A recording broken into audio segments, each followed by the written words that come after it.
नमस्कार, प्रणाम, आदाब, सत श्री अकाल। कैसे हैं भी आप सभी? उम्मीद है आप सभी बहुत अच्छे होंगे। तो सीयूईटी पीजी का रिजल्ट जो है उसके अपडेट के रिगार्डिंग ही ये वीडियो है। क्या अपडेट है, किस तरीके से, देखिए सभी को पता है अलॉटमेंट लेटर आ चुके हैं, सभी के ईमेल पे आ चुके हैं। नहीं आए तो एक बार चेक कर लेना। बाकी लिंक जो है इसका वो डिस्क्रिप्शन में दे दूंगा, डायरेक्टली यहाँ से आप देख सकते हैं। तो इसके रिगार्डिंग मैं आपको कुछ चीज़ बताना चाहूँगा कि एक नोटिस आपका इम्पोर्टेंट आपने सभी ने पढ़ लिया होगा। इसमें से कुछ मुख्य बातें हैं जो मैं हाईलाइट करना चाहूँगा, जिन पे आप ध्यान रखना, क्योंकि मास्टर डिग्री के दौरान भी हमने बहुत सारे स्टूडेंट्स ऐसे देखे थे जो कि मतलब कि फिर निकल गए थे। कैसे? कुछ डॉक्यूमेंट्स की वजह से। तो आपको पता है फर्स्ट सेमेस्टर एलएनआईपी ग्वालियर जो है मेनली स्टार्ट करेगा अपने एडमिशन के लिए 21 से आपको 23 तारीख तक सुबह 10 बजे से शाम को 6 बजे तक अलॉटमेंट लेटर जो है वो जिस अलॉटेड सेंटर पे, जिसमें आपका जैसे जहां पर किसी का गुवाहाटी लिखा रहा है, किसी का ग्वालियर लिखा रहा है, तो मैं बता भी दूंगा आपको कि ग्वालियर कैसे पहुंचना है, गुवाहाटी कैसे पहुंचना है।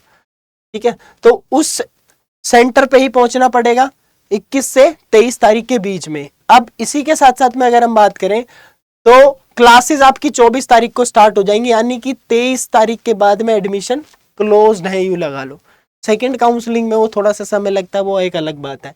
तो पहली बात तो ये होगी। अब आपको एडमिशन कैसे लेना है, किन बातों का ध्यान रखना है, वो देखिए। आपको रिपोर्ट करना पड़ेगा कहाँ पर, ग्वालियर या गुवाहाटी कहीं पे भी जा रहे हैं तो आपको सीधा सीधा रिपोर्ट करना पड़ेगा वहां पे डायरेक्टली एकेडमिक ब्लॉक में। सबसे पहले आपको क्या करवाना है वो सारी चीजें यहाँ पर लिख रखी हैं, मैं एक एक चीज करके बता देता हूं। कि एक नंबर, आपको सबसे पहले अलॉटमेंट लेटर चाहिए होगा, जो भी आपकी मेल पे आया है उसको डाउनलोड कर लेना। नेक्स्ट वन इज जो आपकी मार्कशीट है, 10th 12th की मार्कशीट, बीएससी बीपीएड या जो भी आपकी आपने कर रखी है उसकी मार्कशीट हो गई। फिर डेट ऑफ बर्थ का प्रूफ 10th की मार्कशीट चल जाती है। कैरेक्टर सर्टिफिकेट अगर है तो ठीक है, नहीं है तो फिर आप कैरेक्टर सर्टिफिकेट तो होगा ही डायरेक्टली। बोनाफाइड आपके एससी एसटी और ओबीसी जो भी सर्टिफिकेट्स हैं वो। Declaration regarding non creamy layer. एक चीज और ध्यान रखना, अगर आपका जनरल कैटेगरी में एडमिशन हुआ है तो आप एससी एसटी के सर्टिफिकेट ना लेके जाए, तब भी कोई दिक्कत वाली बात होगी नहीं यहाँ। और आगे चलते हैं थोड़ा सा, तो यहाँ पर आप देखने थोड़ा सा बड़ा कर देता हूँ इसको ना, अच्छे से विजिबल हो जाएगा। फिर आपको देखने को मिल रहा है declaration regarding non creamy layer, ये उनके लिए है ओबीसी जो जिन्होंने अप्लाई किया है। स्पोर्ट्स का अगर आपने कोई लगाया था सर्टिफिकेट तो उसके लिए। उसके बाद में माइग्रेशन सर्टिफिकेट अगर नहीं है तो आप यहाँ से बोनाफाइड बनवा लेना भाई अपना। उसके बाद में आपका 9 और 10th पे आपको एफिडेविट लेके जाने, एक तो सेल्फ वाला और एक पेरेंट्स वाला, एंटी रैगिंग वाला।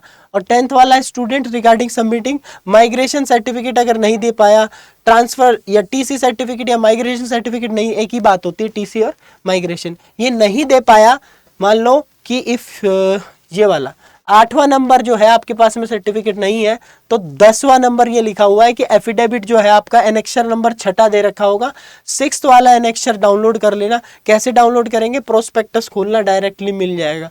यहाँ पे भी डालेंगे आप एलएनआईपी प्रोस्पेक्टस, गूगल पे डालेंगे तो 2023-24 वाला याद रखना ये, या फिर मैं भी डिस्क्रिप्शन में भी दे दूंगा और टेलीग्राम पे भी डाल रखा, व्हाट्सएप पे भी डाल रखा। तो तीनों जगह आप जुड़ जाना भाई मुझसे, इंस्टाग्राम, टेलीग्राम और जहां जहां भी जुड़ सकते हो। ठीक है, लिंक नीचे दे रखे हैं। उसके बाद में 5 पासपोर्ट साइज फोटो चाहिए। अब देखो स्टेप बाय स्टेप आपको क्या क्या करना है। हालांकि अभी हमारे जूनियर्स ने, बहुत सारे आपके भी जूनियर्स हैं सारे, उन्होंने करवाया एडमिशन तो उनको भी पता है, कुछ भी दिक्कत इतनी खास आई नहीं। बस एक दो चीज में थोड़ा सा ध्यान रखना कि सबसे पहली चीज तो आपको कहाँ जाना है, कलेक्शन फॉर द रजिस्ट्रेशन। अब रजिस्ट्रेशन फॉर्म लेके आना पड़ेगा आपको, सभी जा रहे होंगे तो आप भी चले जाना साथ साथ में। उसके बाद में आपको मेडिकल सर्टिफिकेट लेना है। मेडिकल सर्टिफिकेट के लिए आपको एग्जामिनेशन करवाना पड़ेगा। तो एग्जामिनेशन करवाने के लिए आपको एग्जामिनेशन कहाँ से करवाना है? डायरेक्टली एलएनआईपी से। आप गुवाहाटी है या ग्वालियर है, कहीं पे भी आप डायरेक्टली एग्जामिनेशन करवा लेना। उसके बाद में डॉक्यूमेंट वेरिफिकेशन करवाना है।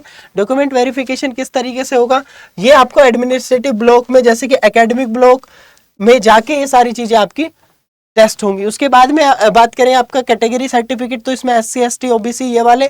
उसके बाद में affidavit for the anti ragging, parents वाले, ये सारे के सारे सर्टिफिकेट लाइन वाइज से चेक होंगे आपके, और चेक होने के बाद में फिर आपको पेमेंट करनी है फीस में। कैसे पेमेंट करनी है? डायरेक्टली आप SBI पोर्टल पे जाके आप इंस्टीट्यूट सेलेक्ट करके डायरेक्टली कर सकते हैं।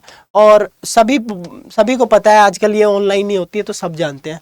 फिर certified by the head of allotted department, फिर वहां पे आपको जो भी डिपार्टमेंट अलॉट हुआ है, जैसे कि आपको फिजिकल एजुकेशन पेडागोजी मिला, आपको एक्सरसाइज फिजियोलॉजी मिला, कुछ भी स्पोर्ट्स बायोमैकेनिक्स मिला, तो वहां पे जाके आपको उनसे सर्टिफाइड करवानी है चीजें, और उसके बाद में आपको एकेडमिक से सर्टिफाइड करवा देनी है। अब आपका एडमिशन डन हो चुका है। जब तक फीस पेमेंट नहीं होगी, समझ लेना एडमिशन नहीं हुआ। तो फीस का थोड़ा सा ध्यान रखना अपने अकाउंट में, या फिर किसी भी तरीके से चीज़ों को रख लेना। ये बात रही आपकी डायरेक्टली एमपीएड के एडमिशन की। अब बाकी और किसी को कोई तकलीफ आ रही है तो वो भी पूछ सकते हैं कि कौन कौन से कैसे कैसे कहाँ कहाँ जाना है, बाकी बता देंगे भैया।